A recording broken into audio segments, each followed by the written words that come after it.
keeping. My home group is Good Housekeeping meeting.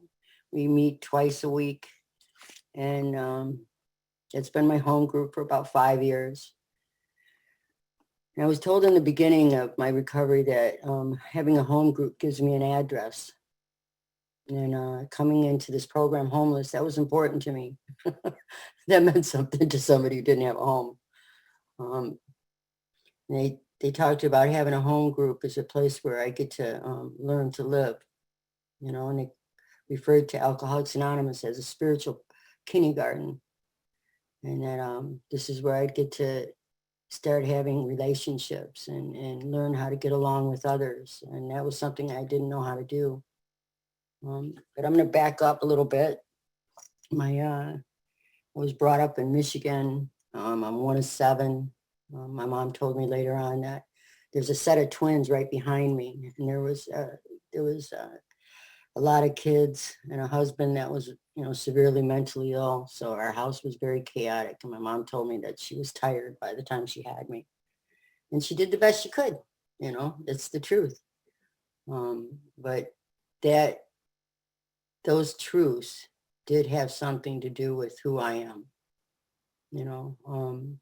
There was a lot of violence in our house, and I became very afraid very early.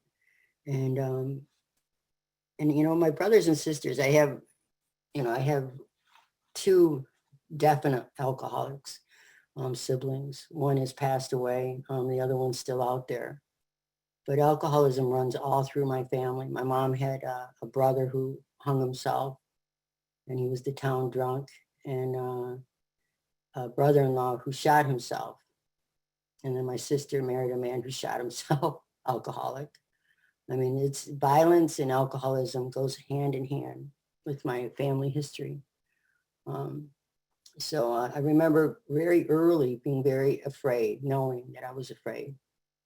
And I always wanted to be with my mom. That was a safe place, for some reason. But I remember my first drink was my first drunk that I remember. And I was, I think, 12, going on 13. And a girlfriend of mine told me, I was upset. I had my first boyfriend. And he broke up with me, and I was crying, and I was all upset. And she goes, well, this is what my mom does when she's upset.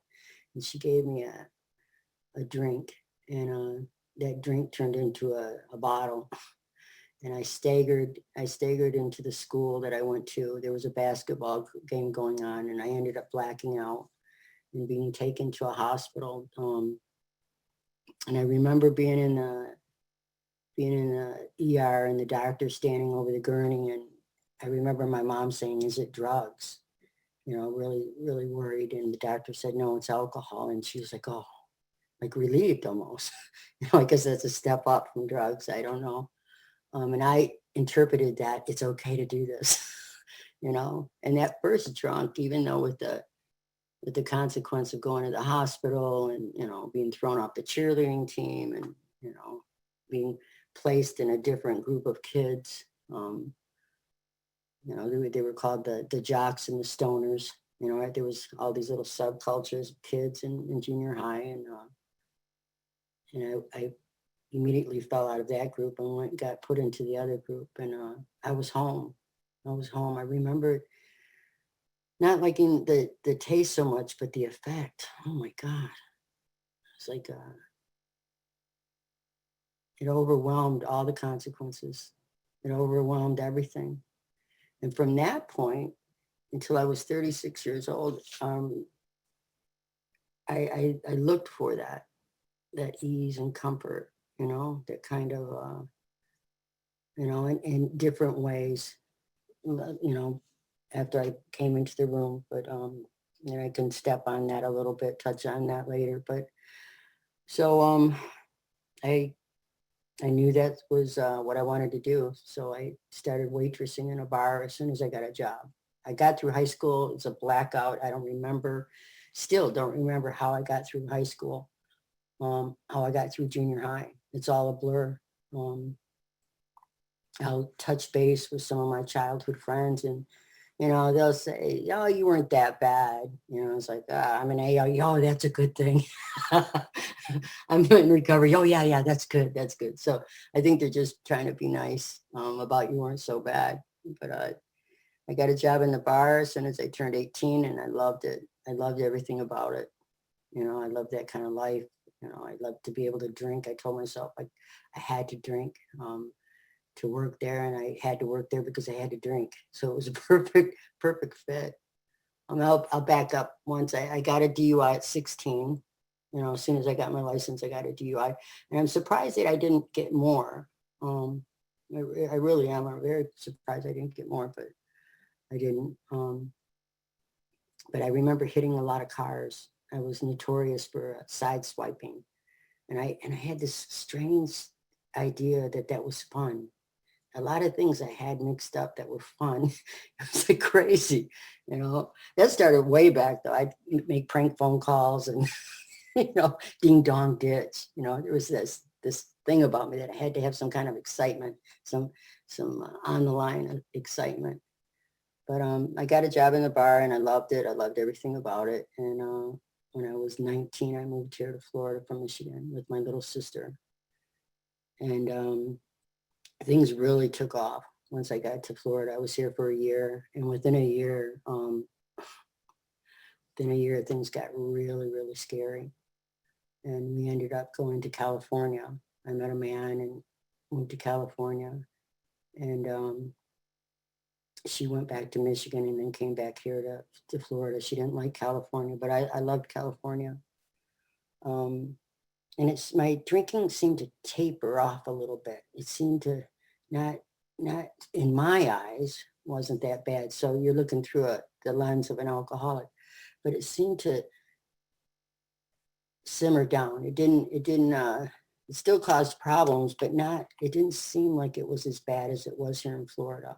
So I told myself that I could control this. This wasn't a problem. It was going to be okay. And then it accelerated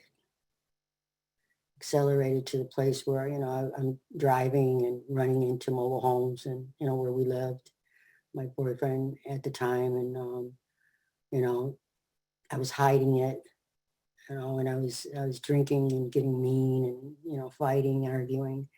And, it got to the place where he said, "Nancy, this isn't going to work." And I was like, "Yeah, that's right. It's not going to work." you know?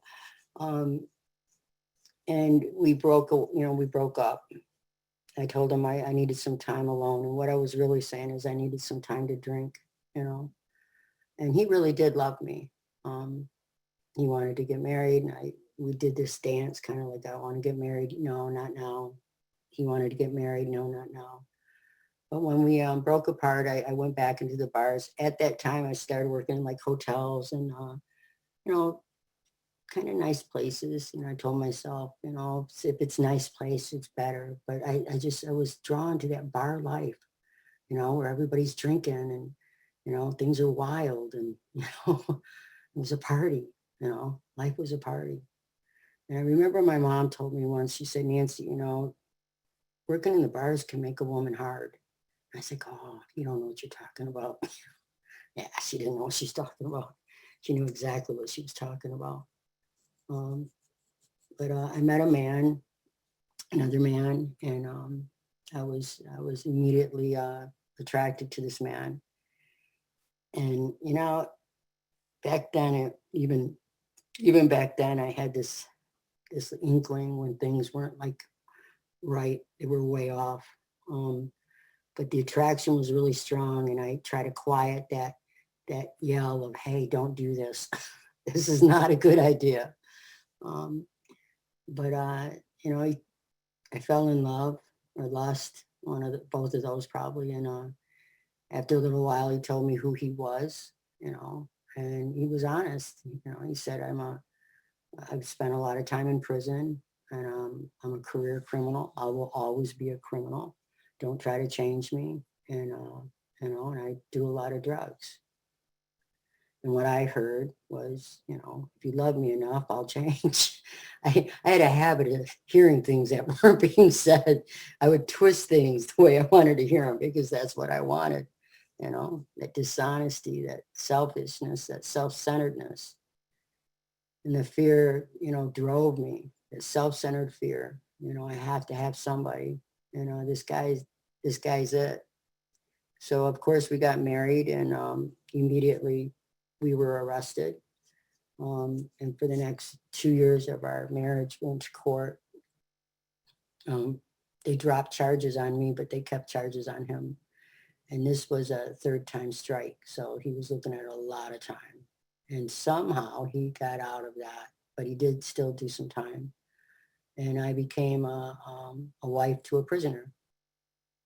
And I led a life that was horrific. I look back and, I read the book and I think about, we seek out sordid places, and I would fit into this crowd and my drinking would excel. And then I'd step down and I'd drink more and I'd step down, just so I could tell myself I'm not as bad, but I got to a place where I was bad, just as bad or worse, and my alcoholic life, like the book says, became normal. And everybody around me, my parents, my siblings, I'd be making calls saying, hey, how are you? And then a week later, I'd be calling and saying, I'm going to jump off this bridge drunk, right? I'm going to jump off this bridge. My life sucks. Come rescue me. And then I'd pass out and then come to. And a couple of days later, I'd call them and they'd say, are you okay? And I'd have no idea what I did. And I say, yeah, why wouldn't I be? And they're like, you don't remember? And I was living like this. I did this over and over to my parents, to my siblings. It was chaos for years. I mean, years. I'm amazed that I'm still here. I really am. And I was talking with somebody earlier and I told them I always get a little nervous when I share, and I know that's self-centered fear. And some of it's mixed with, a true desire to carry the message of Alcoholics Anonymous, because this is life and death. And the death that we die from is horrific, but the life that we get to have is miraculous. It's amazing. It's like shockingly amazing if we recover, if we follow this way. So needless to say, I spent most of my time drinking and at the end I was basically locked into a bedroom. And some of the things that happened where I don't like to share, not because it's embarrassing or I'm ashamed, because it is what it is. It took that to get me to where I'm at now and get me to that bottom. But I will say that I'm willing to talk to any women about it. If you need to talk, I'll put my phone number up and we'll talk about it. But I went as far down as a human being and a woman can go. And that's where alcoholism took me. And at the end, I was ready to go. I was ready to check out. And my husband and some of his friends were involved in some crime that was happening. And I was the weak link, and the last time that I spent with my husband was we were sitting on a bed with one of his homies.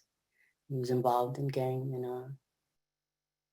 a gun was sitting between myself and his homie, and they were telling me how they take people out in the joint for less, cigarettes or cigarettes. And, they couldn't have me around. And I was the weak link. And they had to take care of their house, clean their house. And I sat there for a second and I thought, do it. Put me out of my misery, man. But there was another thing that came up behind that. And I believe and trust that that was God.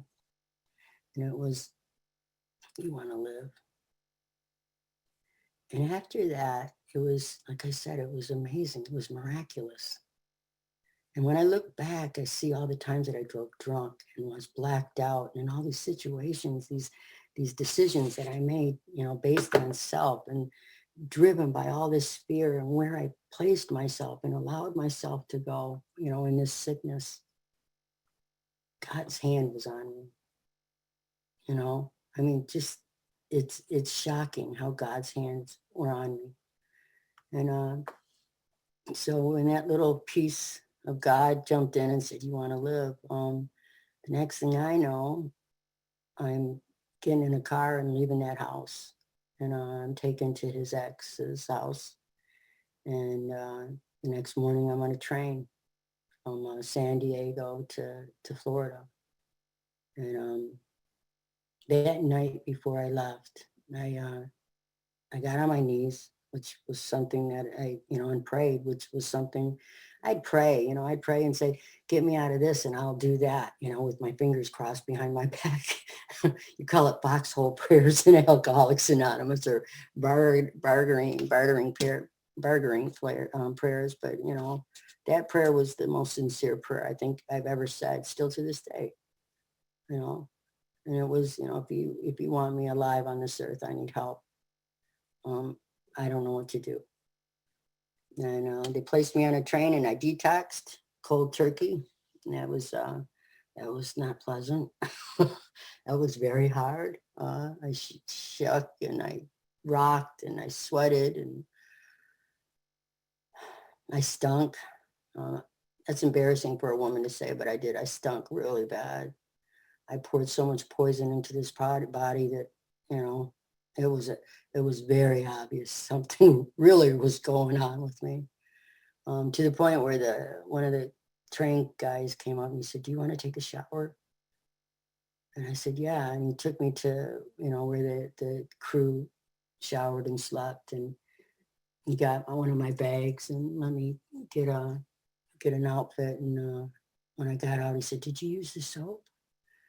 And for 3 weeks, I smelled like that, like a human being that was rotting, really. And again, it's a miracle. It's a miracle, all of the damage I did to myself, and I'm still here. But I got off that train, my little brother, who's also one of us, and at the point his wife was pregnant, so he was trying to maintain. He was, we called him a functioning alcoholic. He could keep a job for, more than a year. And we also called him MacGyver. You'd give him a popsicle stick and a piece of tape and he'd have an air conditioner. He was just brilliant. He was very handy. This guy was, and he was the sweetest, funniest guy. But you get him drunk.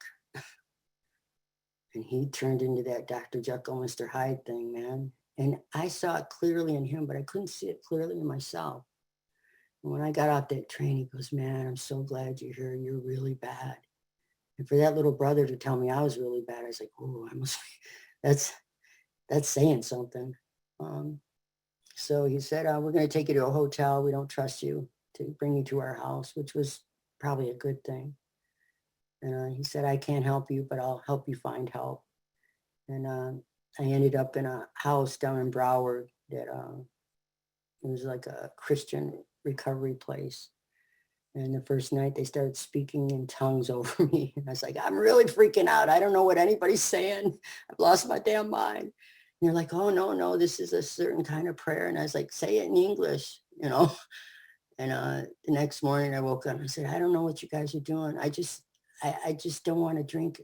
I just don't want to drink. I don't know. I don't think I want to do what you're doing." And the guy's like, "No, you really want to drink?" I said, "No, I really don't. I, you're freaking me out more than I'm already freaked out."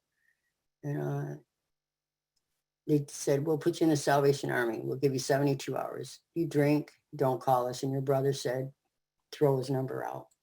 And if you don't, and you want to come back, we'll have the door open." I said, "Okay." So they drove me over to the Salvation Army and I checked in. They put me up in the suite with the 5 other ladies that were crazy, but they said they were sober.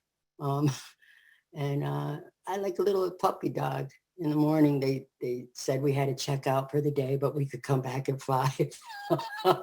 We couldn't stay around the premises, it was one of those upscale Salvation Armies. But at that point, I was like, I was happy. It was so weird. I was living in a beautiful home in California, beautiful, driving a nice car, wearing clothes, nice clothes when I had them on. Um, but but I was scared. I was terrified. I was dying. And I'm staying at the Salvation Army and I'm happy because I feel safe. It doesn't make any sense, but it does to anybody who's had this kind of bottom. It does to every alcoholic who knows what it's like to not have to put a drink in themselves.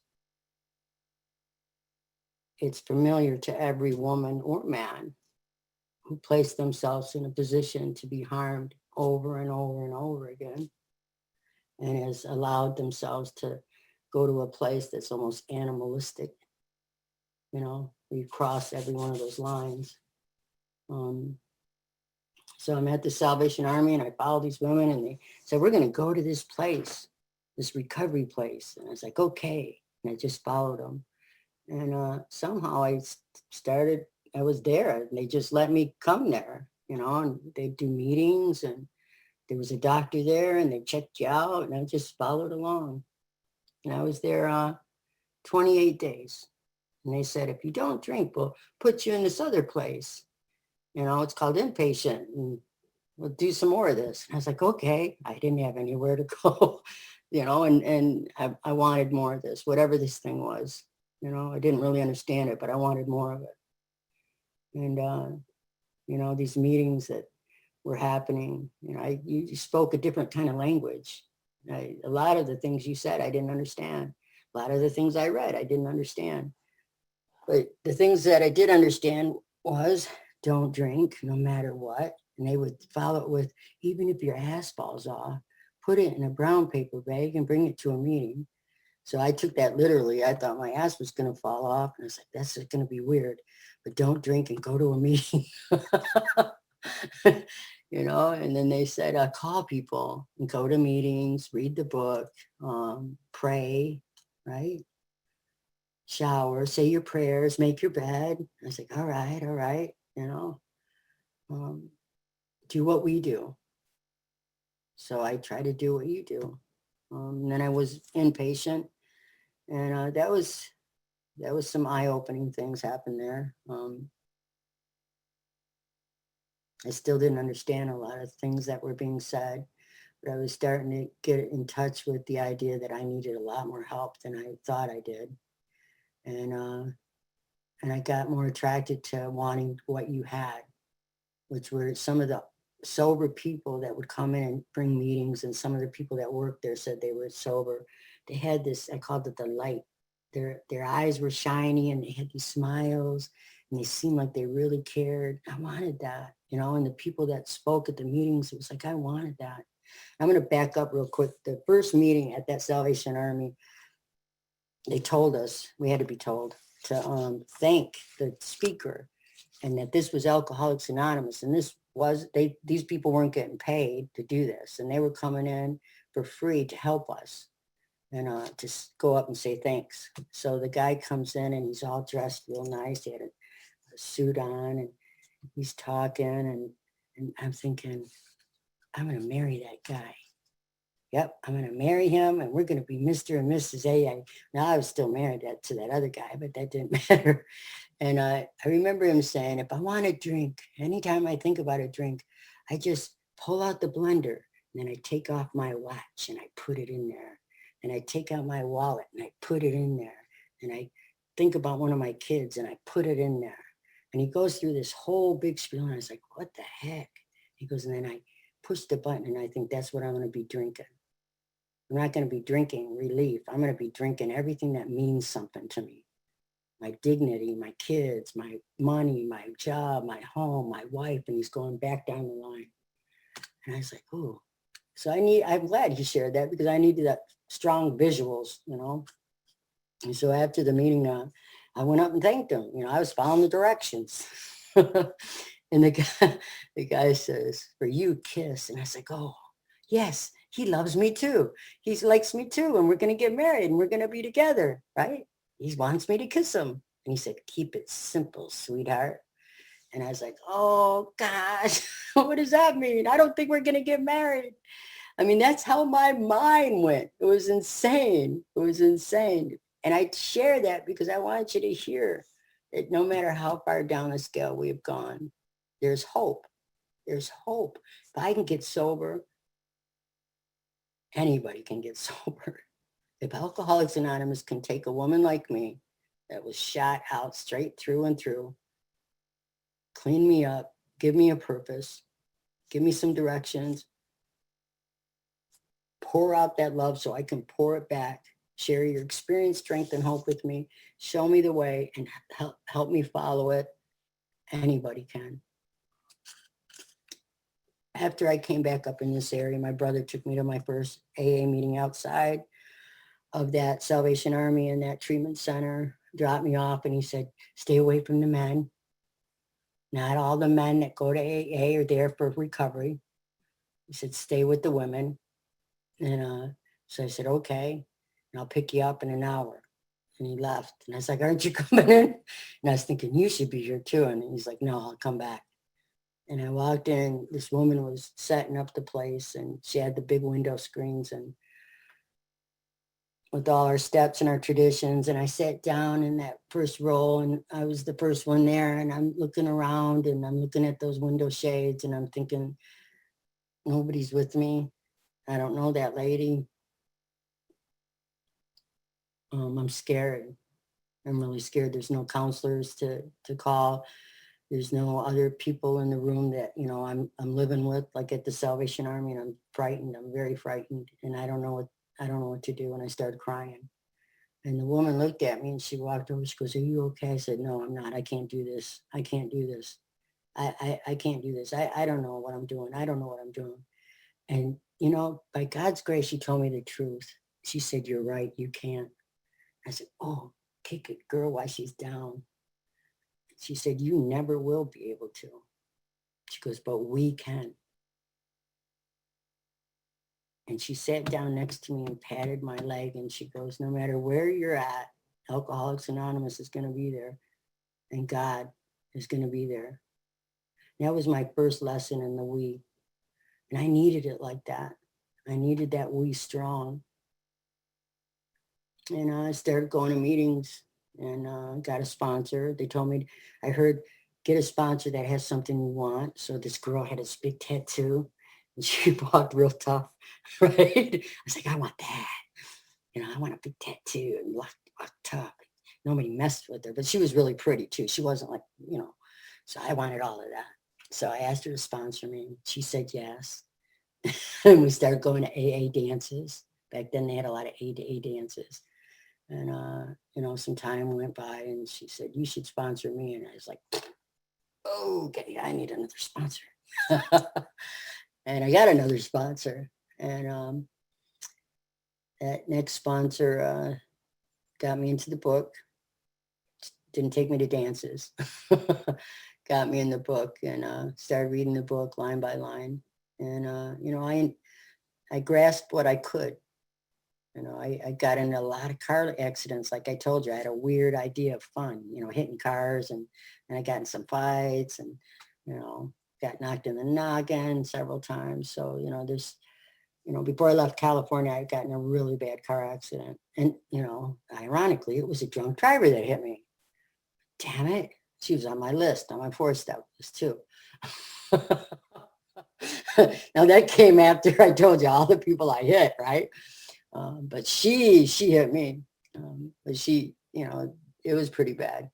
You know, knocked all my teeth out and broke my jaw in a couple places and broke my cheek and tore my lip off. Yeah, she messed me up bad. When that accident happened, they did a brain mapping on me, and guy was telling me, he said, we see a lot of damage here. And I started crying. He goes, oh, don't be so bad. You know, it's not so bad. So the brain's a marvelous thing. You know, it's kind of like if a road is washed out, it will take a detour. It might take it a little longer to get to the place you're going, but you'll get there. And I said, oh, okay. I said, that's all from the accident. And he said, no, we don't think that's all from this accident. This looks like this might have been around for a while. So, it took me sometimes slowly, sometimes quickly, and it took me I was slow at this. So that sponsor took me through the steps. Um, and she was sick. She was sick, and I met this other woman, and she said, I want you to, I think you should be with her. And this woman had a nickname of Angry Pam, just the perfect fit. Angry Pam and I. And Pam sponsored for 1 year. And she said, if you don't go through the steps in 1 year, then you're not willing. And if you're not willing, she's not willing. And about the 9th step, I dug in thinking, I'm going to make this woman sponsor me forever. And that's not what happened. So I got to the beginning of the 9th step with Pam, and Pam said, see ya. And I had to get another sponsor, and that next sponsor was Ruth, German Ruth. And Ruth was an amazing woman. At that point was sober 24 years. And she would take me to meetings and get me in the book, read the book with me, introduced me to this way of life in a way that was remarkably kind. And she'd bring me over to her house and we'd read the book and we'd do some writing. And when I would go off the rails, self-pity and fear, she would open herself up in a way that we do with each other. That place of the heart, the language of the heart, right? That place where we go to when we meet. And she'd tell me things like, Nancy, I can invite you into my home, but you can't live here. You have to build your own house. And we do that through the steps. And we build this house with God. It's a place that you can live from and in. And that's what these steps have done. That first 4th step was shocking. It was shocking. It came out so quickly. That first column and that second column was like, it was like a ninja.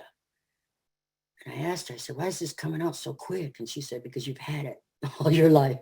You've been sitting on a lot of bar stools talking about it, who they were and what they did. The cause, the resentment and the cause. But I didn't get to that 3rd column, and I sure in the heck never got to that 4th column. And that first time I got to that 4th column was like, what? The story changed. And it shocked me. It's like, wait a minute. A lot of this stuff isn't true. A lot of this stuff I've been telling myself, I've had a part in it. And all this time it's been them. And that whenever I'm disturbed, there's something wrong with not them anymore. Now it's me. Dang it. But the good news that I was taught is that when it's me, there's something that can be done. If it's you, I got to wait until you straighten out. That might not ever happen. That could be a hopeless case. So if it's me, right, there can be work. That can happen right away with God's grace. So I started writing. I wrote a lot. My first 4 step was long and a lot of names, a lot of principles, a lot of fear. And my experience, which I also have that I don't like to share, but it's my truth, when I got to that sex inventory. And it talks about it in the book where it says about if our sex conduct is selfish, right? And we're sorry about it, right? And we fall off the beam, basically. Does this mean we're going to drink?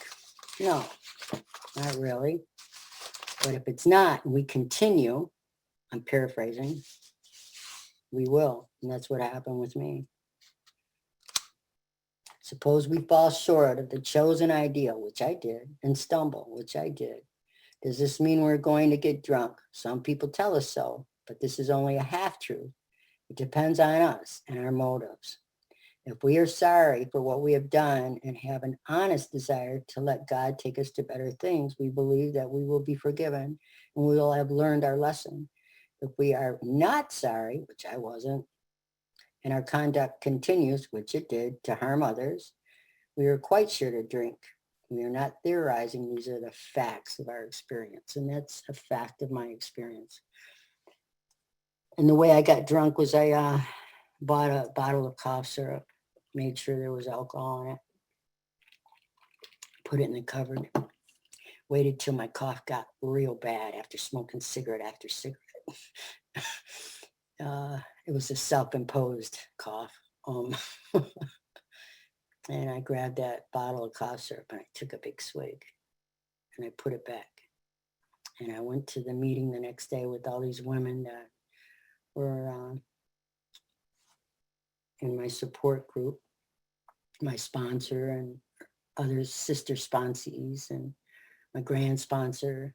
And I call it puking the truth. It just came out. It was like, oh, like when you get sick, it's like, oh, that's nasty, but you feel better afterwards, but it's still nasty. So I just spit it out and they're all looking at me, or what I thought, they're looking at me. And, and I said, what?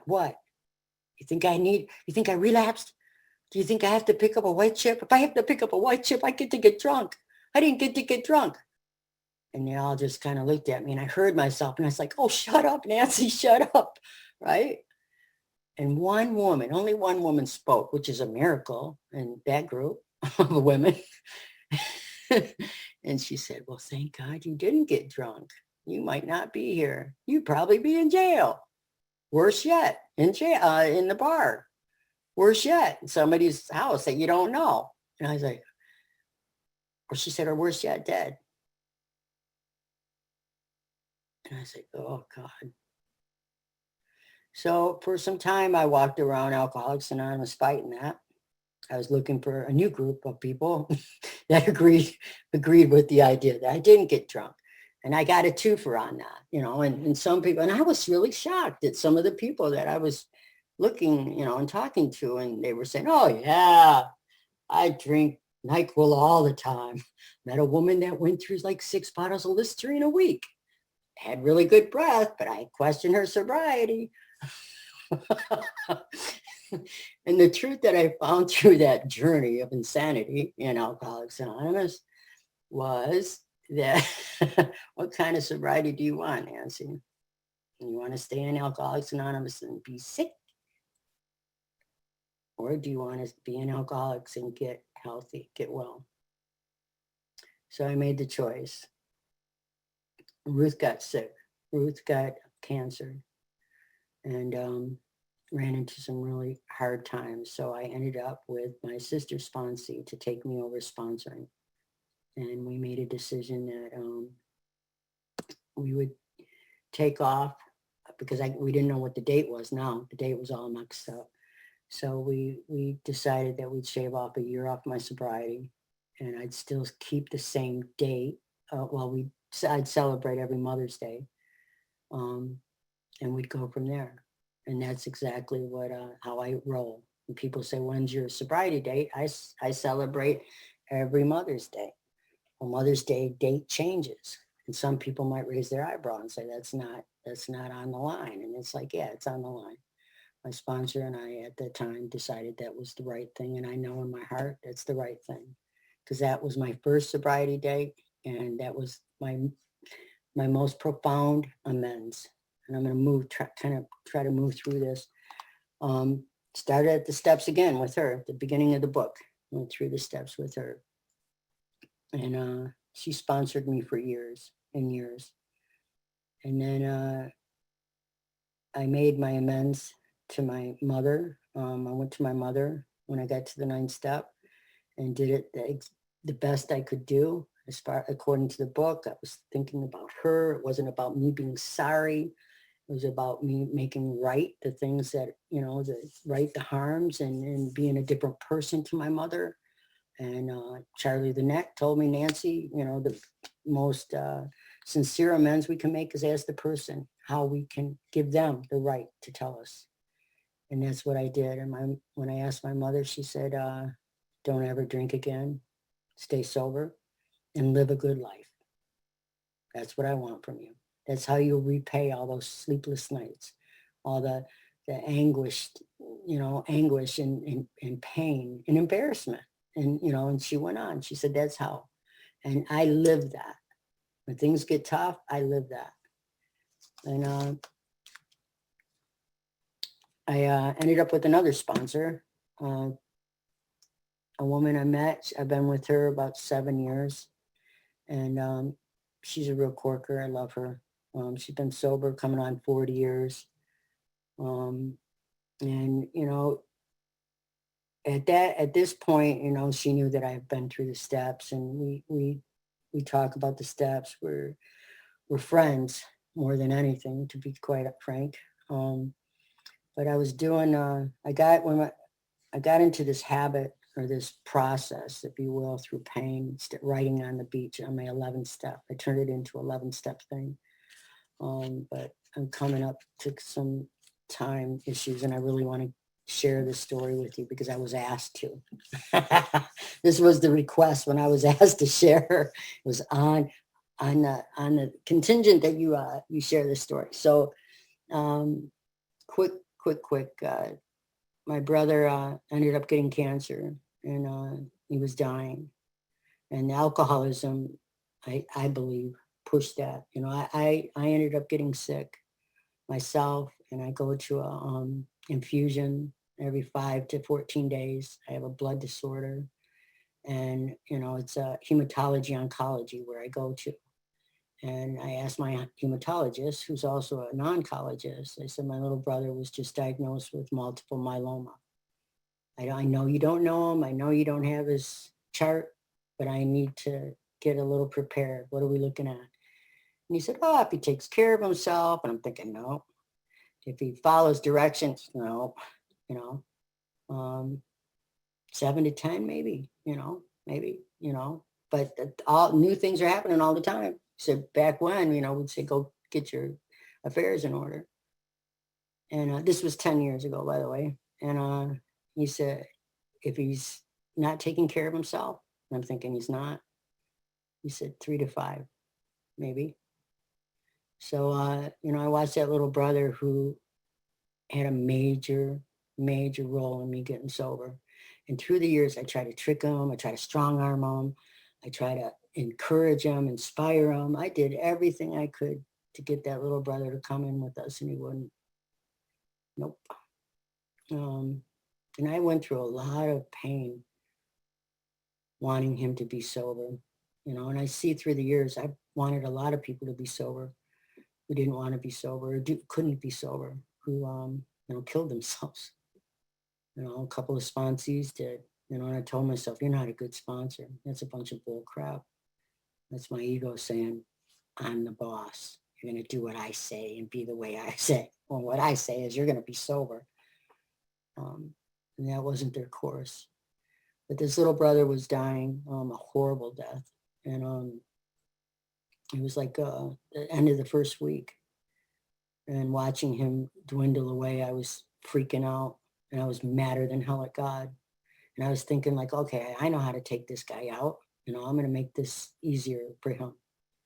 And I started thinking weird thoughts and telling on myself to my sponsor. And she said, you need to get out of there. So I went to the beach, and it was rainy, and I had an umbrella with me. And I'm walking down the beach, and I'm yelling at God. And I don't know what was happening, but I was writing as I walked. And I walked the whole beach, and I looked down, and the beach was covered with words. And I walked back the beach, and I looked down, and, they'd say like 1 or 2 words like peace and trust me and calm. And, I got this, just simple, simple things that somehow took this broken, angry woman that was screaming at God, my way, this is the way, you're not right, to calm down, man. I had to see it.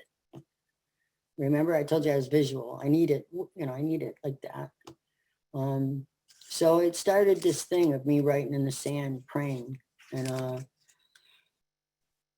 that's what I do. I wake up, and I say my 11-step prayer, and then I go to the beach, and I watch this God that I came to love and trust. And it's the most important thing in my life. Raise the sun and move the waves and color the sky. And reminds me, I got you. So I take this old fishing pole, and I write prayers and hopes and sometimes fears in the sand and photograph them. And I've been practicing it ever since my brother passed. And sometimes people will walk right through it, or stand right in front of me while I'm videotaping or photographing, or I'm praying, and they'll say, "What are you doing?" And spiritual woman like myself, I'll say, "Get to stepping, I'm praying." or move on, this is my time with God. I can be a real jackass. That self-centeredness is still happening big time at times. So I'm writing on my 10 step. That lady that walked in my word, and that guy that keeps bothering me, and my sponsor's hearing it. And she's like, "It's not a public, it's not a private beach, Nancy. They're probably just wondering what you're doing." It's like, I don't care. And one day this guy comes up and he says, "What are you doing?" I said, I'm praying. "Oh, that's nice. That's nice. What does it say?" It's like, "I'm praying. This is my time with God." "Oh, okay. Will you take a picture of me?" No, I won't. This is my time with God. And he moves on. I tell my sponsor, I write about him, and I tell my sponsor, she says, "You owe that man an amends. Tomorrow morning when you go to the beach, you look for that man and you apologize to him. He could be a new friend for you." I said, "I don't want a new friend. I just want to be with God and pray and write in the sand. That's what I want." She goes, "Well, what you want is maybe not what God wants. Do you ever think about that?" I was like, well, now I am. Right? So I go to the beach and I'm like, dang, why did I even call her? Why did I even write about that? Now I got to do it. And I walk up to the beach, not real excited about this. And I look out and there's outside showers by the beach, and there's a guy, in the shower. You shower off when you get out of the ocean. And I walk up and I kind of look and I put my head down, because I don't want to be like looking at him. It's not like he was naked. He had a bathing suit on, but it was just kind of weird. So I put my head down and I said, "I want to apologize to you. I was a jerk yesterday, and, if you want, I'll take a picture of you." And I kind of looked up and he said, "No, thank you." And I looked back down and I said, no, really, I apologize. I can do it. I can take a picture, or I can even do a video if you want. I can take a video of you. And he said, "No, thank you."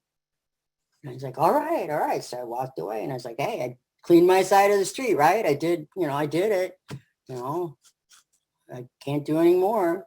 So I go down to the beach, the shoreline, and I start riding, and a couple minutes goes by and I hear, "Hi, lady." And I look up and it's the guy, but not the guy in the shower. It was the wrong guy. I'm talking to some guy that's in the shower at the beach going, "Do you want me to take a video? Do you want me to take a photo of you?" And I'm like, what the heck? So I'm like shocked. I was like, oh, what do I do here? And then God gives me the idea, well, you got practice. Go ahead and make the amends to the right guy. So I make the amends. And he said, I tell my wife every morning, there's a lady at the beach and she writes in the sand and she says she's praying. And my wife says, how beautiful. And all of a sudden that magic that happens when we make those amends, that rightness, it's like connect. So what's your wife's name? He says, Sally. So I write, I love you, Sally. And I take a picture and I send it to him, his phone. And I'm leaving and I hear, hey, lady, out in the parking lot. And I look over and I could hear my sponsor saying, a new friend. It's like, I still don't want a new friend. And he's bringing something. He's carrying something. And he said, here, I want you to have this. And it's a vase, like a flower vase. And I'm thinking, who drives around with a flower vase to give to somebody? He said, I know. He said, it's just a vase. He said, but I have to give you something. And again, that, and fast forward to about a month ago. I don't see him for a while. And then I see him and he comes up and he said, hey, lady. He said, how are you? You haven't seen me. And what I heard was, where have you been? But that's not what he said. I still have some of that going on, hearing things that people don't say. And he said, I've been sick. I got cancer. I said, oh my God. And I said, how about if we pray? You want to pray? And he said, yeah. And we prayed. And I said, how's Sally? And he said, you remember. And all of a sudden, it just came out. I said, you're part of my story. And he's like, what? And I told him. I told him everything. I told him the whole story. And this man lit up like crazy, you know? And I said, we're connected now. We'll always be connected. You, me, and the man in the shower. If I ever see that guy in the shower, which I don't know if I'd remember him or not, because I wasn't really looking at him, promise. But it's amazing. It's amazing what these things do. These amends, these steps, these prayers, following, you know, following different ideas, going from a place of truly, truly feeling useless, washed up, to a place where, you know, just riding with a fishing pole can help somebody. And me, thank you. Thank you for asking me to share tonight. I really appreciate it.